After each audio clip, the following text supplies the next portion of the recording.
Muy buenas tardes a todas y a todos, bienvenidos a Punt de Lectura. Hoy para hacer esta entrevista hemos escogido un lugar que resulta emblemático para los animalistas. Allí al fondo tenemos la antigua Plaza de Toros de las Arenas, hoy reconvertida en un centro comercial y en un centro de ocio. La verdad es que es así como tendrían que estar absolutamente todas y no dudamos que lo vamos a conseguir. Y va a ser más pronto que tarde, desde luego. Pero bueno, ahora mismo no vamos a hablar de toros, vamos a hablar con César Bona García. Buenas tardes, César. ¿Qué tal, Julio? Muy bien. César Bona es maestro de una escuela pública en Zaragoza y la verdad es que resulta un profesor atípico. Creo que ni siquiera no te gusta utilizar los libros, ¿no?, con tus alumnos.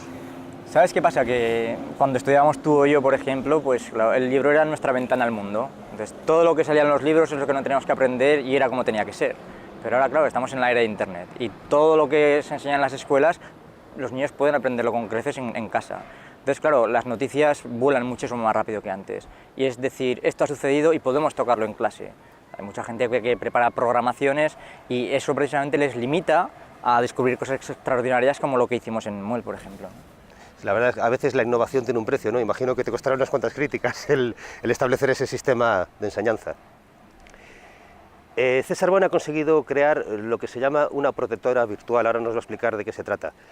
Y el nombre es el cuarto hocico. ¿De dónde viene el nombre? Y explica un poquito qué es una protectora virtual, porque suena casi a videojuego. Sí, parece que se va con niños, ¿no? Es algo... Pues mira, esto surgió hace 3 años en un pequeño pueblo de Aragón, en Muel, con 1.400 habitantes. Entonces, protectora virtual, lógicamente, es que se trata de que los niños aprendan a tener respeto por otros seres, por los animales, y tendría que ser virtual porque no se podía meter todos los animales que quisiéramos en clase. Entonces decidimos usar la tecnología para que ellos expresaran lo que sentían, aprendieran de otros y también pues, en conjunto pues, pudiéramos mostrar y aprender a la vez sobre el maltrato animal, ¿no? Para ver cómo podíamos mejorar lo que estaba sucediendo, que bueno, es terrible. Entonces, claro, fue un día, todo empezó un día que vino un circo a Muel. Entonces, los niños estaban por el recreo y vinieron, les dieron panfletos, venían con una serpiente puesta en el cuello y al acabar el recreo los niños subieron muy contentos a clase. Y dijeron, mira, César, que ha venido el circo, que vamos a ir todos al circo. Yo llevaba 2 meses entonces en Muel. Y dije, fantástico que ha venido el circo, qué buena noticia, pero investigad, a ver qué sucede y me contáis al día siguiente, ¿no? Así fue realmente como empezó el cuarto hocico, porque ese fue el primer día en el que ellos investigaron y empezaron a descubrir cosas que normalmente están tapadas. Y decidimos pues, crear una protectora virtual con el nombre cuarto hocico, cuarto porque entonces estaban en cuarto, y hocico por poner algo relativo a un animal. Entiendo. La historia del cuarto hocico, cómo nació, todo lo que ha supuesto, 1000 anécdotas, premios, yo no soy capaz de recordar ahora mismo todo lo que se ha llevado y se seguirá llevando, por supuesto, porque esto es algo absolutamente innovador. Todo eso está reflejado en un libro que ha escrito César Bona García, que dice aquí, de cómo 12 niños y un maestro buscaron cambiar el mundo, el cuarto hocico. Este libro os ha abierto un montón de puertas, os ha hecho traspasar fronteras dentro del conocimiento e incluso fronteras geográficas, ¿no? Pero claro, los verdaderos protagonistas de todo esto son los niños. Los niños han pasado de tener que decirte la lección en clase a tener que hablar en público, incluso en congresos de diputados, ¿no? ¿Cómo has conseguido que todos los niños, o la mayor parte de los niños, son tímidos, ¿no? ¿Cómo has conseguido, bueno, que sean capaces de hablar, que pierdan ese miedo escénico y que sean capaces de transmitir como transmiten? Porque los hemos visto, el libro contiene un vídeo, podemos ver las intervenciones de los niños y realmente es algo conmovedor escucharles. Claro, realmente cuando uno habla de un niño, siempre se habla de que es un adulto en potencia. Entonces no se les da la importancia que ellos pueden tener. Ellos tienen unos sentimientos muy importantes, incluso mucho más puros que muchos adultos, y se trataba... Los niños no nacen aprendidos, entonces según cómo se les educa de una manera o de otra, pueden tender hacia algo positivo o negativo, ¿no? Lo mismo sucede con el lenguaje. Una niña puede tener un sentimiento muy especial por los animales y solo expresarlo por medio del llanto, como se explicaba en la conferencia ayer, ¿no? Entonces se les tiene que dar herramientas para que sean capaces de expresar tanto las emociones como sus propios pensamientos y aprender a defender argumentos. Entonces, claro, en clase trabajábamos este tipo de cosas, pues les decía, pues tenemos que aprender a hablar en público, tenemos que aprender a mirar a los ojos, a no decir que toda la gente usa para rellenar que no haya silencio, ¿no?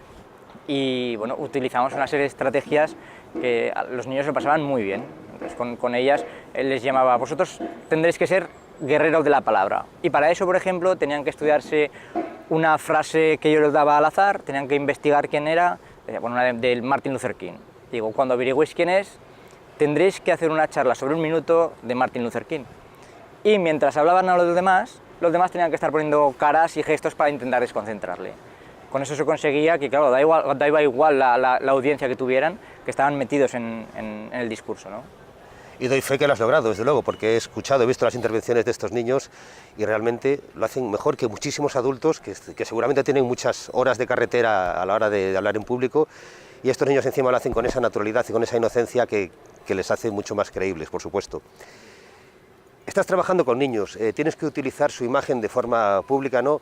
Y sabemos que eso es algo complicado, es algo delicado, y luego están los padres. En este país, por supuesto, la protección de los niños tiene que ser absoluta, pero bueno, vivimos en un país en el que a los niños no se les protege de la tauromaquia, por ejemplo.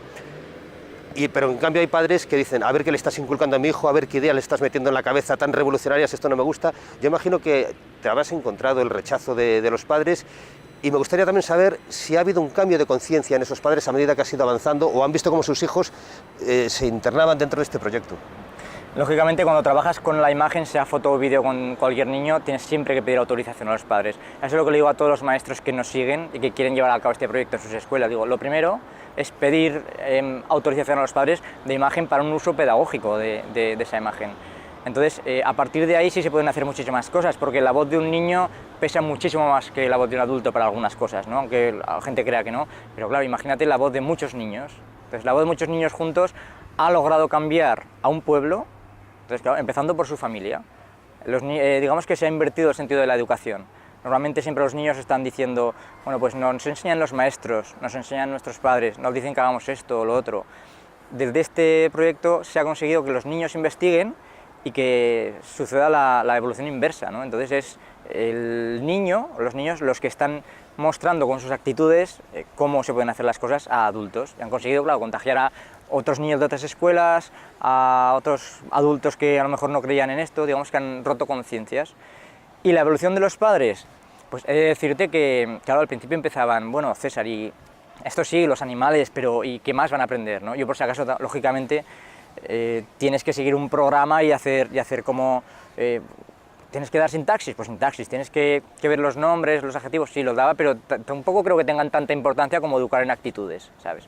Entonces yo les decía a los padres, no os preocupéis, están aprendiendo actitudes, están aprendiendo a ser justos con lo que les rodea, a ser críticos, ¿no? Entonces los padres venían de vez en cuando, han sido muy educados, han sido muy pacientes, porque normalmente esto sí suele ser difícil. Y mira, al final, cuando estos niños terminaron en la escuela en junio, los padres leyeron una carta que habían escrito entre todos, dando su agradecimiento por lo que se había logrado con estos niños, diciendo que ahora son muchísimo más autónomos, diciendo que realmente creen en la justicia y que saben y que tienen la fuerza de cambiar las cosas.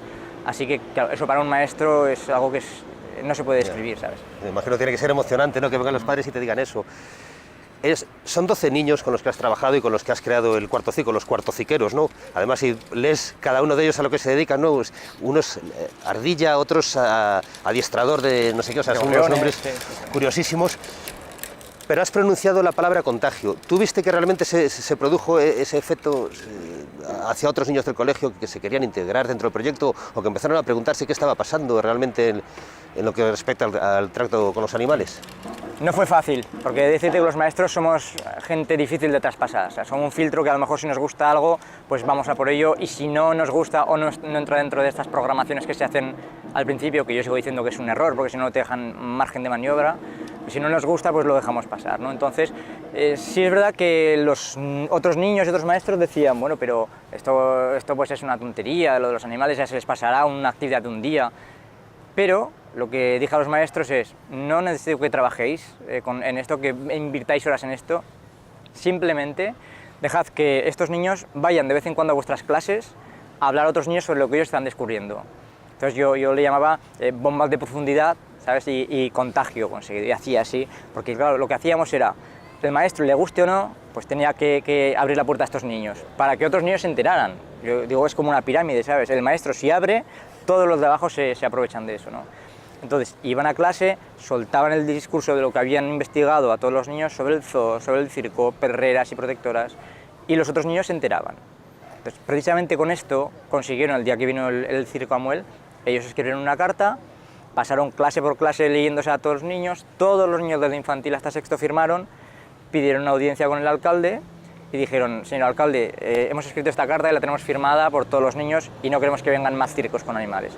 Eso es el primer gran paso que se consiguió. ¿no?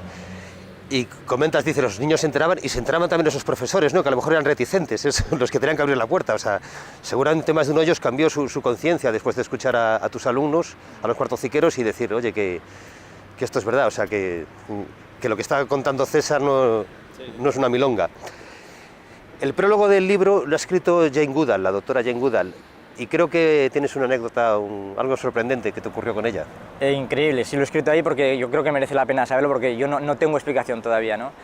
Un día soñé con Jane Goodall y estábamos en una caseta de madera, estábamos con más gente, no recuerdo a nadie de los que estaba con nosotros, y estábamos cenando, y llega un momento en el que Jane dice, acompáñame César. Y digo, vale, pues salimos fuera y estaba como si estuviéramos en la jungla, ¿sabes? Hojas gigantescas que colgaban de los árboles, que nos pegaban por la cara, y ella iba caminando y yo iba detrás de ella.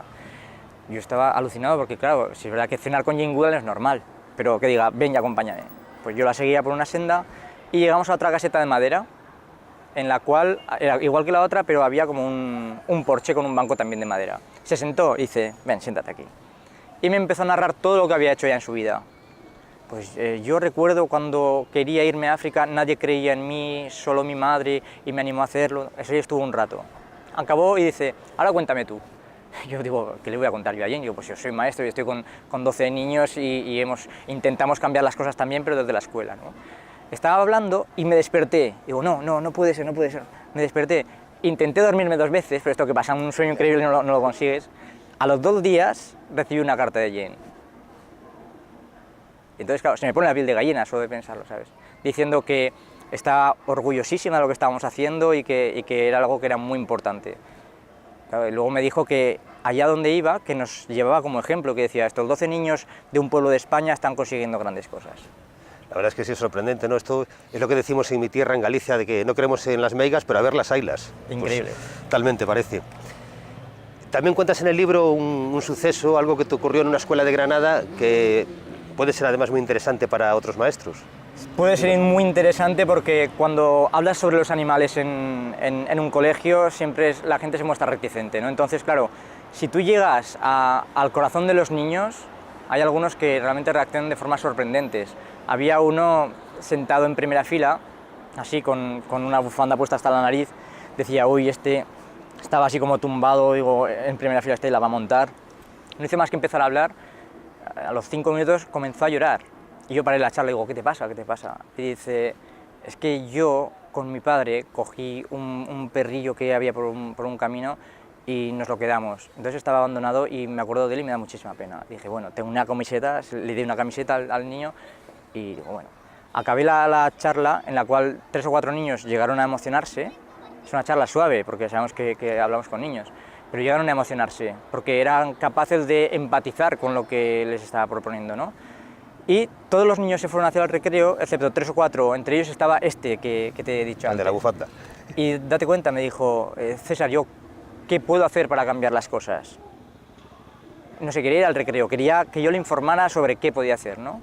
Luego ya estuve hablando con él un rato y se fue, y vino el director del cole, y dice, ha estado muy bien César, lo que pasa es que, ¿y qué pasa si ahora vienen los padres diciendo que alguno de los niños ha llorado?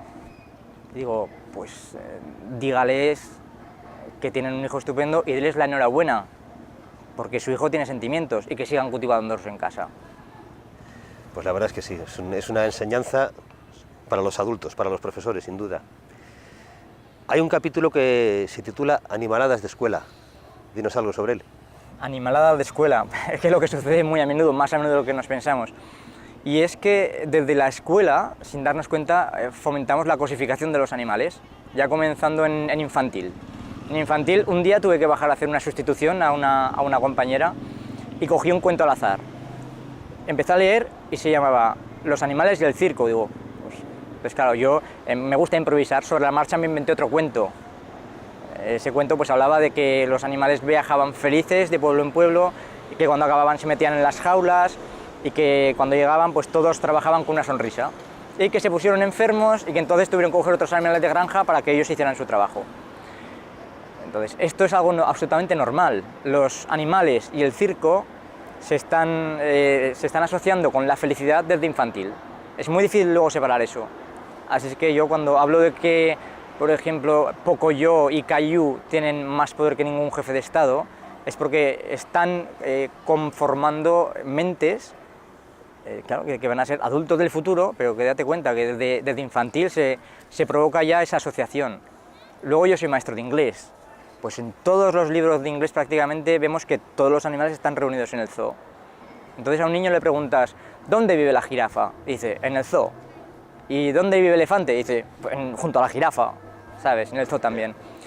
Eso en inglés. Entonces a mí me encantaría animar a todos los maestros que nos vieran y decir, cuando llegue esta lección, os levantáis sobre la mesa, como en el Club de los Poetas Muertos, arrancáis las páginas, hacéis avionetas y llenáis los recreos de avionetas, ¿no?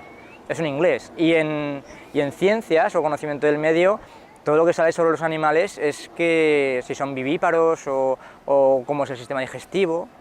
Pero, ¿sabes? Yo siempre digo que me gustaría hablar con todas las editoriales y que en todos los libros, desde primero hasta sexto, saliera solo un párrafo de 3 líneas que dijera que abandonar o maltratar a un animal es un signo de violencia y que define a la persona. Tú imagínate solo 3 líneas en primero, segundo, tercero, cuarto, quinto y sexto. A mí no me gustan las matemáticas, pero enseño matemáticas, no me gustan. Y los niños salen del cole haciendo operaciones increíbles. Si no te gustan las matemáticas como maestro, perdón, los animales, da igual, tienes que enseñar lo que es la verdad, lo que está sucediendo, aunque no te gusten. Entonces, este tipo de cosas tenemos que empezar a cambiarlas y se pueden cambiar desde donde se hacen los futuros maestros en la Facultad de Educación, ¿no?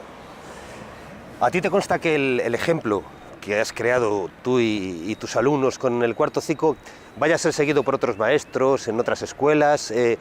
Hablo del ámbito de los colegios, porque lo que tengo claro es que, lo que decía antes, ha traspasado muchos lugares y muchas conciencias el cuarto ciclo, y se habla del cuarto ciclo en muchísimos sitios, y no solamente ya dentro de España, sino también fuera.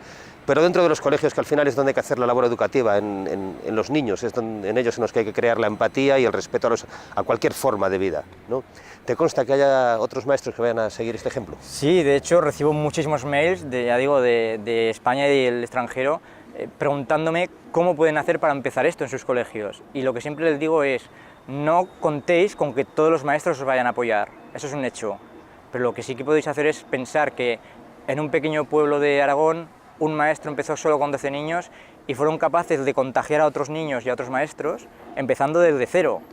Entonces, sí, recibo mails de muchísimos sitios, les mando información y lo que se pretende es crear una red entre estos colegios. De hecho, hemos creado una página en Facebook que se llama Children for Animals, por la cual unos colegios manden información, otros la reciban y se crea una red internacional para que todos los niños hagan fuerza y entre ellos cambien cosas que los adultos estamos haciendo tan mal.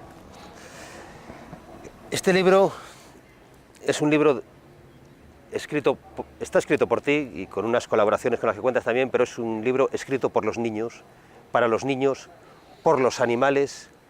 Es un libro para padres, es un libro para profesores, es un libro para todos. O sea, es un libro dinámico, un libro amable, agridulce, podemos decir, porque tiene todas las vertientes, ¿no? La verdad es que es un libro imprescindible y es una herramienta. Repito, para profesores, yo creo que todos, o por lo menos los que tengan esa inquietud de querer crear en los niños, en sus alumnos, un código ético que les invite a la no violencia, sin duda tienen que leer este libro. Los padres exactamente igual, seguramente muchos de ellos van a descubrir cosas que no las sabían. Todos los premios que habéis recibido no son regalados, son por algo, son por esa labor que habéis realizado. Repito el nombre, de cómo 12 niños y un maestro buscaron cambiar el mundo, el cuarto ciclo. Está editado por Ediciones Hades, una vez más, y digo una vez más porque Ediciones Hades se está convirtiendo en la editorial animalista de este país, la editorial con más valor para defender a los animales. La verdad es que para mí es un orgullo, un placer el estar aquí hablando contigo y eres el maestro de verdad que yo quería para mis hijos, eso te lo aseguro. Encantado. César, de verdad, un placer. Gracias. Era nuestra ventana al mundo. Entonces, todo lo que salía en los libros es lo que no teníamos que aprender y era como tenía que ser. Pero ahora, claro, estamos en la era de Internet y todo lo que se enseña en las escuelas, los niños pueden aprenderlo con creces en casa. Entonces, claro, las noticias vuelan muchísimo más rápido que antes. Y es decir, esto ha sucedido y podemos tocarlo en clase. Hay mucha gente que prepara programaciones y eso precisamente les limita a descubrir cosas extraordinarias como lo que hicimos en Muel, por ejemplo. La verdad es que a veces la innovación tiene un precio, ¿no? Imagino que te costará unas cuantas críticas el establecer ese sistema de enseñanza. César Bona ha conseguido crear lo que se llama una protectora virtual, ahora nos va a explicar de qué se trata. Y el nombre es el Cuarto Cico. ¿De dónde viene el nombre? Y explica un poquito qué es una protectora virtual, porque suena casi a videojuego.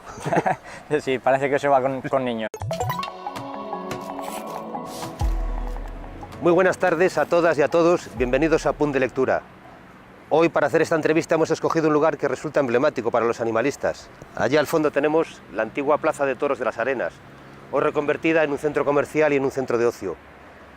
La verdad es que es así como tendrían que estar absolutamente todas y no dudamos que lo vamos a conseguir. Y va a ser más pronto que tarde, desde luego. Pero bueno, ahora mismo no vamos a hablar de toros, vamos a hablar con César Bona García. Buenas tardes, César. ¿Qué tal, Julio? Muy bien. César Bona es maestro de una escuela pública en Zaragoza y la verdad es que resulta un profesor atípico. Creo que ni siquiera no te gusta utilizar los libros, ¿no?, con tus alumnos.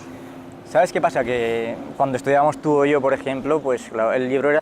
Yo no soy capaz de recordar ahora mismo todo lo que se ha llevado y se seguirá llevando, por supuesto, porque esto es algo absolutamente innovador. Todo eso está reflejado en un libro que ha escrito César Bona García, que dice aquí, de cómo 12 niños y un maestro buscaron cambiar el mundo, el Cuarto Cico. Este libro os ha abierto un montón de puertas, os ha hecho traspasar fronteras dentro del conocimiento e incluso fronteras geográficas, ¿no? Pero claro, los verdaderos protagonistas de todo esto son los niños. Los niños han pasado de tener que decirte la lección en clase a tener que hablar en público, incluso en congresos de diputados, ¿no?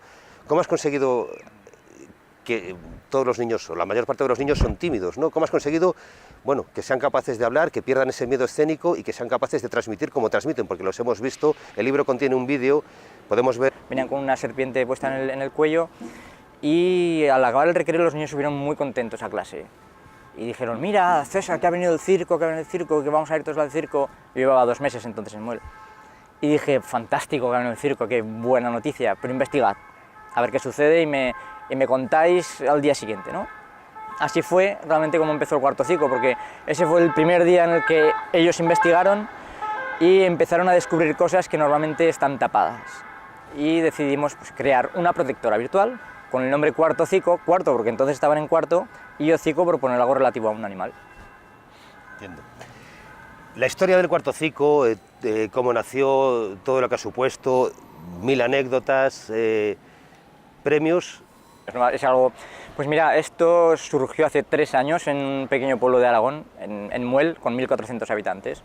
Entonces, protectora virtual, lógicamente, es que se trata de que los niños aprendan a tener respeto por otros seres, por los animales, y tendría que ser virtual porque no se podía meter todos los animales que quisiéramos en clase. Entonces, decidimos usar la tecnología para que ellos expresaran lo que sentían, aprendieran de otros y también, pues, en conjunto, pues, pudiéramos mostrar y aprender a la vez sobre el maltrato animal, ¿no? Para ver cómo podíamos mejorar lo que estaba sucediendo, bueno, es terrible. Entonces, claro, fue un día, todo empezó un día que vino un circo a Muel. Entonces los niños estaban por el recreo y vinieron, les dieron panfletos